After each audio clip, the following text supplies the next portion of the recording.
The other big story on Left, Right and Centre this evening. West Bengal's Chief Minister and Governor were asked today to end a very public quarrel over communal tension in the state's North 24 Parganas district.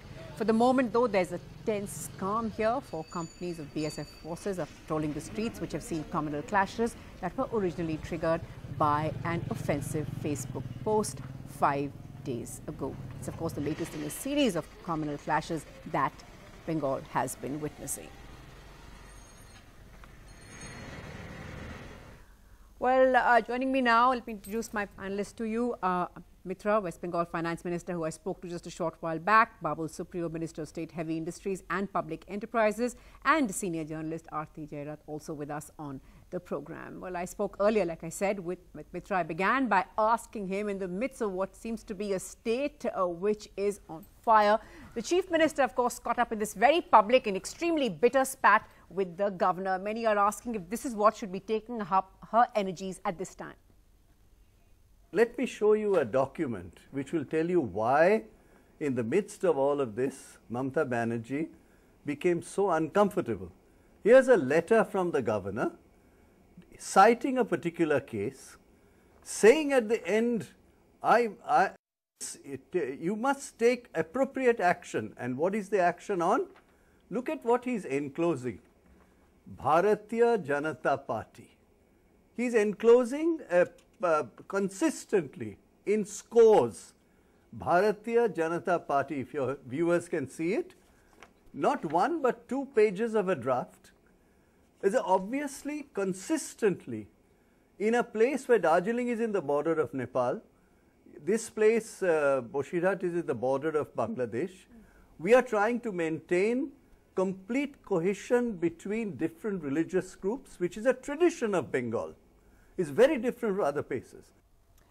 Right.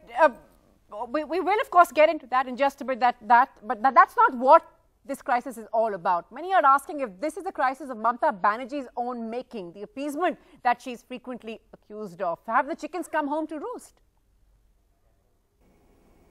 I think this is a complete travesty of fate, travesty of what is the truth. This is the only state in India that we know where the communities are very well integrated. Whether it is 30% Muslims, maybe 65% Hindus, Christians, Mamata Banerjee goes to church on the Christmas day with a candlelight ceremony. She goes to Eid, and of course, puja is a big thing for her. So here is a woman who synthesized all these communities because Najrul Islam wrote about Ma Kali. Rabindranath writes about integration of religion. You cannot say that there is a division of a natural nature. This is a created condition, continuous provocation from the BJP, supported by the RSS in many instances, and the governor becomes a pawn of that. But at the same time, Mamata Banerjee has been accused, of course, of soft Hindutva. Look at what happened with those Ram Navami or, Hanuman Jayanti processions also that we saw. There seems to be competition that the Trinamool was having with the BJP for that. Mamata Banerjee at Puri and the message that was sending out. So you've been accused of peddling soft Hindutva. I think this is complete nonsense. Ram Navami is, for the first time in our history, was celebrated in Bengal by the BJP with children carrying swords. Please show those pictures to your people. Never happened in Bengal before. Ram Navami with swords. It never happened in Bengal before. Ratha Yatra just took place. Mamata Banerjee went and pulled the Rath for the, what is called the reverse Rath. No problem. On 25th of December, you will see her at night on 24th night in the candlelight ceremony in our great church in Kolkata. Such a fantastic synthesized culture. And here comes BJP. The only way it can make entry is to divide communities, make them fight. Criminals coming from across the border, criminals coming from elsewhere, criminals coming from other states. Why? Divide Bengal so that they can get into Bengal. But let me tell you, with 2 MLAs in the assembly, 2 in place of 211 MLAs of the Trinamool Congress. They are just not able to find their feet. This is no way to find their feet. This is not the role of the governor, whom I personally respect, but is somebody who's just breaking all rules, become an unfortunate center of BJP's activity in the state. Okay, you know, even as you said, the BJP is struggling to find its feet. At the same time, Mamata Banerjee and the Trinamool are accused of struggling to come up with a response there. That soft Hindutva is one allegation. Of course, the other being no response for, you know, Amit Shah's Ebar Bangla cry, and the fact that the BJP did post the 22% rise in vote share in the Kanti Dakshin by-poll. It is shocking that Bengal of Nazrul Islam and Rabindranath Tagore, in one word, is today under attack. Why? Because Trinamool is solidly on the ground, 211 seats, economy has turned around, investment is flowing into Bengal, all kinds of things are happening. The NASSCOM conference is taking place in Bengal tomorrow. Their National Executive Committee meeting in Bengal, in Kolkata. You tell me, what does that mean? There's optimism in the state. To break it, divide the state on religious lines, as they have done in UP, as is happening in other parts of the country. This is a very dangerous trend for our democracy, indeed, and for federalism of this country. Right, they speak to me a short while back. Thank you for joining us on the program. Let's now go across to Babul Supriyo, Minister of State, Heavy Industries and Public Enterprises. Thanks, Mr. Supriyo, for taking our time to do this tonight. I wonder if you'd managed to hear Mr. Mitra, but he's, of course, let's leave the governor issue aside and that spat aside, because I really believe that that's not at the heart of the problem. But really, coming back to the violence, accusing the BJP of polarization, which is leading to these kind of incidents on the ground. How do you respond? Well, you know, first of all, Mr. Amit Mitra is not going to be there on the debate. He just fled one other debate in one other channel a little while back because I entered to counter his answers. So that is, he has sold his spine. The language he is speaking is that of Mamata Banerjee, and I completely, I feel very, very sad for a person of his education. I don't want to get personal. The point is, why are they into tweet wars and passing the buck right now? Why is Mamata Banerjee holding press conferences in the official secretariat, accusing and using uncouth language against the governor? Do that later on. There are several forums to do that. Right now, as law and order being the state subject, you are not going to allow leaders from other political parties to visit the place. I cannot go there because you're going to say that I'm inciting violence and, you know, inciting communal feelings there, causing trouble. So you are the police minister, you are the chief minister. Why don't you go to that place? You are seen in accident spots when, you know, artists die. You are supposed to be someone who's by the side of the people, but you will not go because in Bengal, being a Hindu, being a majority is a crime. Let me finish. Let me finish 1 second, please. It's a crime, and it's the same thing. Here now, the Hindus are getting beaten up by the minority, and she cannot go and actually reprimand there, cannot make the mute spectators of the police work and do their job, because she's going to lose the 33% vote there. And what Amit Mitra is talking about Bengal going ahead, we all know the statistics. Let him keep shut, we'll put the mathematics on board. So he has already fled. He cannot counter what I'm saying, and that's exactly highlights the mind frame of Trinamool. They cannot face facts, and therefore they have to flee from one channel to the other. I'll go to another channel. He has already made up his comments there. He'll flee from there. So the original thing is, I have only one small request. Get into these political battles later. Write down, go to ground zero, control the situation first, deploy the central forces, and get things under control. It is your state, you are the chief minister, law and order under you. That's my only request. Fair enough. But Mr. Supriyo, to all those watching tonight, it's saying that Bengal seems to be caught in this wedge between Hindutva and Islam fundamentalism, and both the parties are to blame. How would you respond to that, sir? Well, you see, there is a limit to which you know, a chief minister can blatantly go ahead and do minority appeasement, religion-based politics. You know, I am proud of the mandirs, I am proud of the masjids, we are proud of the churches, the beautiful churches that Amit Mitra was talking about, all intellectual jargon. But at the end of the day, you know, when you are talking about violence and when you're talking about this kind of, incidents happening, it's only about two kinds of people. It's not Hindu, Muslim, it's not Christian, it's not about Isai. The only thing is the criminal, the miscreants, they do not have a religion. Why isn't the Mamata Banerjee government doing that? They gagged the local media for 36 hours. It's only when people caught the pictures and recorded videos from the balconies and windows, put it on social media, that the entire country has actually woken up to this. And this is not a new thing. This is happening in all parts of Bengal for such a long time. The BJP offices being burnt down, and what is he talking about? 211 MLAs. Half of them are going to be in jail in some time. Half of them are in jail or either in bail. So, if he's getting personal on BJP, please allow me to also hit back, if not in the same uncouth language, but also with some logic. All I want him to do is go back to office and put your police force into work. They are not going to listen to me because law and order is the same subject. That's my only request. Look at Mamata Banerjee. Where have you heard a chief minister use this kind of language? You have a complaint against the governor, come to the president and meet him. All right. Go to arrest that person, put him to law. Get a best lawyer. You spend millions to save your Narada and Sharda victims who are your ministers.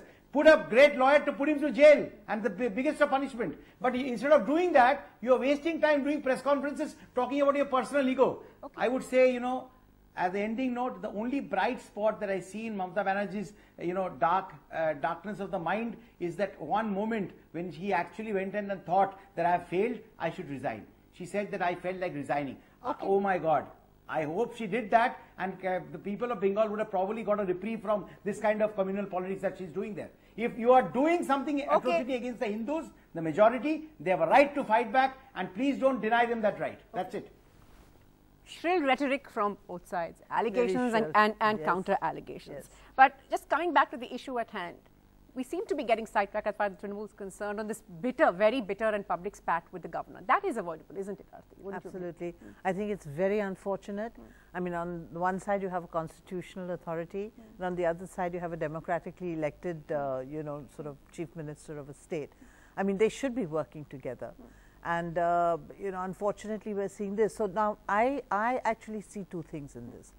One is, I think Mamata Banerjee is under considerable pressure.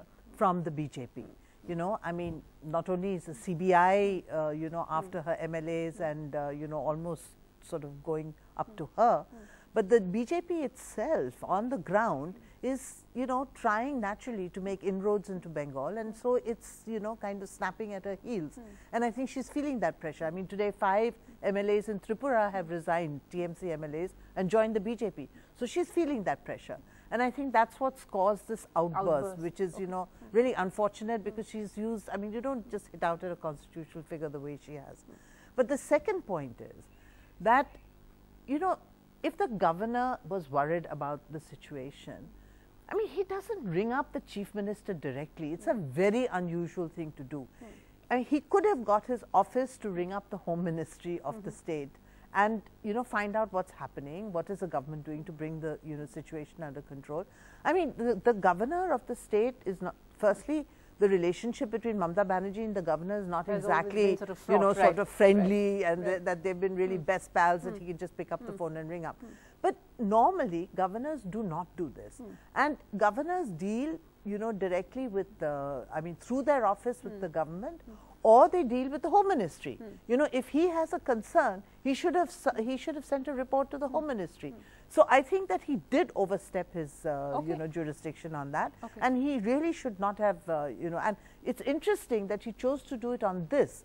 But when that sort of Gorkhaland area was burning, and it burnt for what, about 2-3 weeks, and in fact there were some 3 or 4 deaths, he didn't intervene at all at that time. He didn't ring up Mamata Banerjee and ask what's happening, what are you doing to bring the situation under control. Babul Supriya, would you like to respond to that? That, of course, as far as the Tinderbox is concerned, the focus of what has happened through the day, in fact, not just today, but yesterday. But would you like to respond to that? Natasha, I don't know why you said it's pure rhetoric from both sides. All I am saying that, political blame games are going to happen. We are a multi-party system in the country. As the opposition, left, Congress, BJP, we are going to blame the state for not putting things into perspective and not having the law and order in place.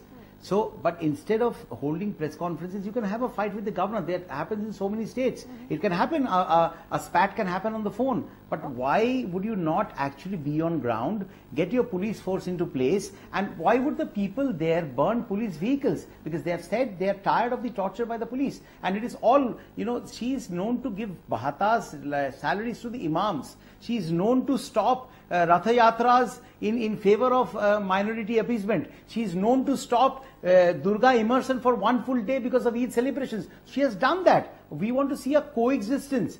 Yes, BJP is a right-wing party. I'm not going to debate that here now. That's a different topic altogether. But my point is being a Hindu a crime in Bengal? Where is the rhetoric here? I have a simple request. Get out from all this tweeting and all of that stuff. Get your ministers in place. Oh, sorry. If the Hindus of Bengal felt so outraged about Mamata Banerjee's, you know, overtly communal politics, they wouldn't have elected her back with that huge majority that happened just last year. And, you know, she was in power already. So she's been doing this, wearing the hijab and going to imams and all that Babul Supriyo has been talking about. She's been doing it for the last 5 years. But she was elected back last year. So I'm sorry, I think that, you know, when you're talking about the Hindus, you're exaggerating it. And and Babul Supriyo, I mean, you know, you're a Bengali. No. I mean, there never has been a problem between Bengali Muslims and Bengali Hindus. They also actually cultural identity usually comes before the religious identity. Isn't that absolutely, absolutely. Amongst Bengalis, Bengali Muslims wear sindoor, they wear bindi. You know, I mean, come on, Babul Supriyo, you know that. This is the first time that we're seeing this kind of wedge being driven between I'm telling the two you, communities. I grew up, I have grown up in a place called Bandel, which is known for its Imambara. We used to go and play there. Half of my friends in Bandel are Muslims. I went to Don Bosco school. My point is, it is Mamata Didi, for the sake of her vote bank politics, which has divided the, you know, this minority and majority. And Bangladeshi Muslims are a problem in Bengal. It is, the insurgency is a problem in Bengal. Let's acknowledge that. That this is not one isolated incident. We have had police personnel destroying evidence for which NIA got into place. We have bombs blasting in every area all over Bengal. There are bomb factories being caught. There are MLAs and MPs being accused of having connection with Jamaat. So this is a pattern. But my point is, this is not the time when you can see religion in all of this. Get back to work. You have the police force at your helm. Get them to work. Let the peace come back. Then this political debate is going to continue. When can there be a day in India when there are not going to be accusations and political debates? Can you tell me? Can we not get back to work and get this thing done? What is Derek O'Brien saying? The governor has to go. I would request him, go to the place, at least have 5 police officers, do justice to the innocent people. Forget about the religion. We'll get into that later. I completely agree, and I think that, you know, it's time that, I mean, you need to restore law and order. It's been 5 days now, and, you know, that whole place is shut down.